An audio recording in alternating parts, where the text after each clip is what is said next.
ছুটির দিনে পছন্দ সব আইটেম রান্না হচ্ছে, জাস্ট জমে ক্ষীর। রাধে রাধে বন্ধুরা, কেমন আছো সবাই? আশা করি সবাই ভালো আছো, সুস্থ আছো। সকাল থেকে ব্লগটা শুরু করছি।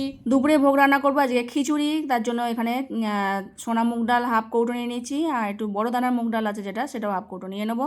নিয়ে পুরো এক কৌটো মুগ ডাল হচ্ছে। আর ওদিকে আতপ চাল নিয়ে এসছে প্রভুজি, সেই আতপ চাল দিয়ে খিচুড়ি হবে। পছন্দের খাবার, খিচুড়িটা সকলেরই খুব পছন্দের, কিন্তু এই ছুটির দিনে করাটা মানে আরও একটু বেশি করেই করা হচ্ছে। গোগো গেছে পড়তে, জয়িতা ঘরে আছে। আর চালটা ধুয়ে রেখেছিলাম, আর তার মধ্যে আবার ডালটা দিয়ে দিলাম। ডালটাকে আবার ভালো করে ধুয়ে নেবো, গরম ডাল তো, সেটাকে ভালো করে ধুয়ে নিয়ে এখন হাঁড়িতে জল দিয়েছিলাম, সেটা এখন দিয়ে দিলাম।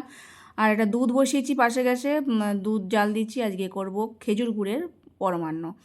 তো সমস্ত খাবারগুলোই খুব সুস্বাদু হবে। সবজি ভেজে নিচ্ছি, যা যা ঘরে সবজি ছিল সেই জিরে আর শুকনো লঙ্কা ফোড়ন দিয়ে, টমেটো কাঁচা লঙ্কা দিয়েছিলাম, তার সাথে আদা বাটা আর একটু ধনে গুঁড়ো দিয়ে দিলাম, হলুদ দিয়ে দিয়েছি, লবণ দিয়ে দিয়েছি, আর বাঁধাকপি একটু কুচিয়ে দিয়েছিলাম মানে বড় বড় করে। তার সাথে আলু, ওলকপি, শিম, একটু কড়াইশুঁটি ছিল। তারপর ডাল চাল একসাথে সেদ্ধ হয়ে গেছে, সেটার মধ্যে দিয়ে সাঁতলে নিচ্ছি। তো পুরোটা তো ঢালা যাবে না এর মধ্যে, তাই কড়া সময় দিয়ে এখন হাঁড়ির মধ্যে আবার ঢেলে দেবো। তাই এরমভাবেই আমি খিচুড়ি করি, আর এতে স্বাদ 10 গুণ বেড়ে যায় এরমভাবে সাঁতলে নিলে। তো যাই হোক, খিচুড়িটা হয়ে এসেছে, চাল ফুটছে দুধের মধ্যে। আর এখন সবার শেষে খিচুড়ির মধ্যে একটু গাওয়া ঘি দিয়ে দিচ্ছি। গ্যাস অফ করে দেবো, আর ফোটাবো না, এটাকে ভালো করে খিচুড়ির সাথে মাখিয়ে দেবো। আর খিচুড়ির সাথে একটু পকোড়া না হলে ভালো লাগে না, তো বেগুনি করব। চালের গুঁড়ো, বেসন আর একটু কর্নফ্লাওয়ারের গুঁড়ো একসাথে নুন হলুদ দিয়ে গুলে নিয়েছি। তেলটা গরম করেছি, গরম করার সাথে সাথে ভাবলাম তাহলে একটু পাঁপড়ও ভেজে নিই বেগুনি করার আগে। তো পাঁপড় কয়েকটা ভেজে তুলে রাখলাম, তারপর আবার বেগুনিগুলো ভাজছি। পাঁপড়গুলোকে প্লাস্টিকের মধ্যে দিয়ে দেবো, রেখে দেবো। যখন সেবা দেওয়া হবে তখন দেওয়া হবে, কেননা প্রভুজি গেছে বাজারে, বাজার আর তেমন ছিল না, সানডের বাজার। আর তার জন্য বাজার করে নিয়ে আসবো, তারপর এসে প্রভুজির সেবা দেবে। আমার রান্নাবান্না হয়ে গেছে, পায়েসটা এদিকে ঠান্ডা হয়ে এসছে।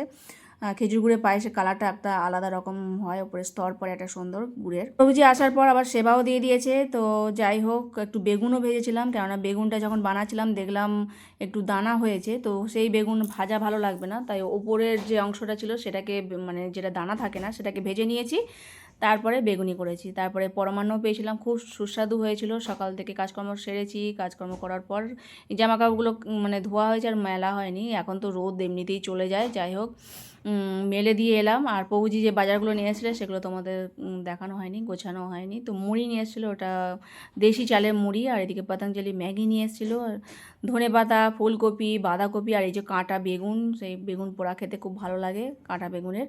সিম, এদিকে উচ্ছে সব নিয়ে এসেছিলো, সব গুছিয়ে গাছে রাখলাম। এটা হলো সন্ধেবেলা সন্ধ্যা আরতি করে নিচ্ছি।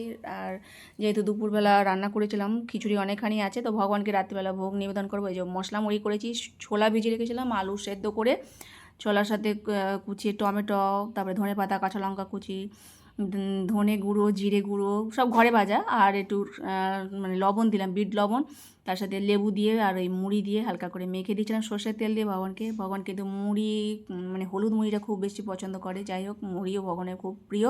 আর আজকের মতো ভিডিও শেষ করছি। হরে কৃষ্ণ।